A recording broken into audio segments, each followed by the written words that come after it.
So your kid seems interested in money, probably because he or she is always asking you for more of it. But how do we as parents help our children better understand and also appreciate how money works? I'm Sunny with New Mommy Media, and I'm here with Ty Allan Jackson. He is a children's book author and motivational speaker. Ty, thank you so much for being with us today. Hey, Sunny. Thanks for having me. I'm happy to be here. Ty, I know you believe encouraging kids to become young entrepreneurs. It can really help teach them more about money. So let's talk a little bit about that. How can entrepreneurship teach our kids more about money? Wow. I think what entrepreneurship, I want to broaden it out to know so much more about money. I think entrepreneurship can teach them more about life. I think what directly I would love for kids to focus on when they think of becoming entrepreneurs is possibility. Is for the possibility for them to see using their own creativity or maybe an opportunity to be able to use that as a catalyst for creating a business. I mean, every kid has seen, I want to be a train conductor or I want to be a race car driver. But maybe in their heart, they're supposed to be a typographer. Maybe in their soul, they're supposed to be an engineer. Maybe in their heart, they're supposed to be an architect. And so they may not, see those things regularly, but if they know how to tinker or know how to build or create, if that's in their heart and soul and spirit, I want entrepreneurship to kind of be a vessel for opportunity. And of course, within that opportunity, you'd love to make some money, so kind of in the macro, I want it to be opportunity. In the micro, we can focus on the money and why the money matters. Yeah. And then as money starts to come in, obviously you can teach them a lot of things. My kids really vary in age. Some of them are learning to count money and do that kind of stuff. And then some of them are really thinking about this kind of stuff as far as how do we make money. But I'm finding that there's a lot of valuable lessons, even if it's just counting money out. This literally happened to us yesterday. There was some money on the table and I said, okay, we need to distribute this money evenly between 4 people. How do we do that? I mean, so there's like a lot of lessons that you can teach kids in the process.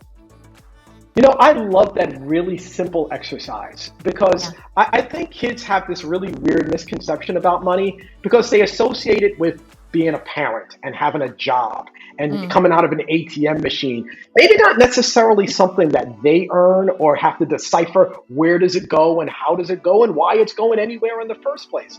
So I think that really simple exercise of kind of divvying it up and then having responsibility for what this money's supposed to do. I'm stealing that, Sunny, from you. I'm going to figure out a way to implement that dividing up the money and kind of figuring out what it's supposed to do. Yeah, totally. I like that idea. So yeah. Nice job out of you. Oh, thank you. Well, you mentioned ATM, and that came up in the conversation yesterday too. My daughter was asking about ATMs and how they work, and my other kid was like, "Well, you just go in and you enter some buttons, and money comes out." And I'm like, "Oh, if it were only that simple, that would be amazing." So we as parents, we're always trying to teach our kids about money, and my concern as a parent is I want them to be informed about money, but at the same time, I don't want them to be obsessed with money like we were talking about earlier. There's so many good things that can come from teaching them how to become an entrepreneur and kind of think outside of that proverbial box. But what are some of the recommendations that you might have for parents that are kind of like me, that might be a little concerned that, if we start talking about money now, then they're just going to become obsessed with it? The old adage is that money doesn't change people, it only enhances what they are. And I believe that wholeheartedly. Money is a tool. If I had a hammer in my hand, I could build something awesome or I could break something. It's all dependent upon me. The money is just a tool. Social media is no different. People demonize social media. Social media is just a reflection of who we are. I can utilize social media for the most, angelic of ways, or I can use it to demonize certain things. It's all dependent upon me. So the biggest thing that we can do when we're talking to kids about money is actually make sure that we're building smart, forward-thinking, empathetic, compassionate kids. Because they're going to then take that money and do smart, empathetic, compassionate things. And that's really the bigger picture when it comes to how do we talk to our kids about money. The actual answer is you actually just talk to your kids and you actually just build really beautiful children. And those beautiful children in turn will do really beautiful, positive things with money. And so it's a lot broader than just, like, we don't want money to turn our kids bad. Well, no, that's kind of not exactly how it works. It's Yeah. really it's a tool that's dependent upon the user. Yeah, I think that's a really good point.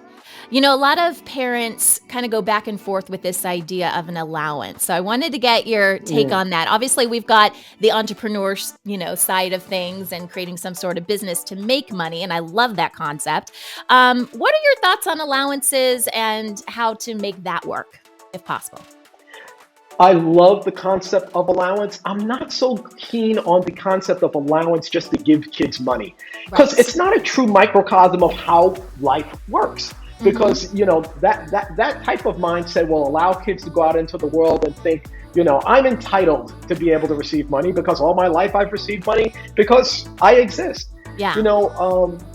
Anything worth having is earned, and so having your kids have tasks for the betterment of the family unit, whether it's doing the dishes or setting the table, I think is really a powerful tool that also becomes a microcosm of what you can expect when you get out to the world. The effort that you put forth in your allowance, in your homework or homework, will justify an allowance. The effort that you put forth out into the world will justify your salary. So I'm a big fan of allowances. I'm just a bigger proponent of making sure that kids are working for their allowance instead of just receiving an allowance. Yeah, me too. You can't see it right now, Ty, but directly to the side of me is literally a huge whiteboard, and on it I have exactly what you said. So I'm so glad you said that. I'm like, okay, if you make your bed, if you do this, if you come in when I say you come in, if you do your chores for the day, you get a check mark, right? And then at the end of the week, that can add up to an allowance. But if you didn't do what you were supposed to do, instead of getting $5 or whatever for the week, you're only going to get one. Because, if you did that on a job, well, quite frankly, you may not even have a job by the end of the week if you did that for a job. But it's I'm trying to teach them, listen, the more you do and the more committed you are to something, the more you're going to benefit from it. So I'm so glad you said that. Amen. I guess, patting myself on the back right now for that. Well done, Mom. Awesome. All right. Well, Ty, thank you so much for the great information. You guys need to check out Ty's book. Here it is. It's called Make Your Own Money. You can check it out on his website, which is tyallanjackson.com. And while you're there, head on over to our website, newmommymedia.com. It's where real moms talk about real life.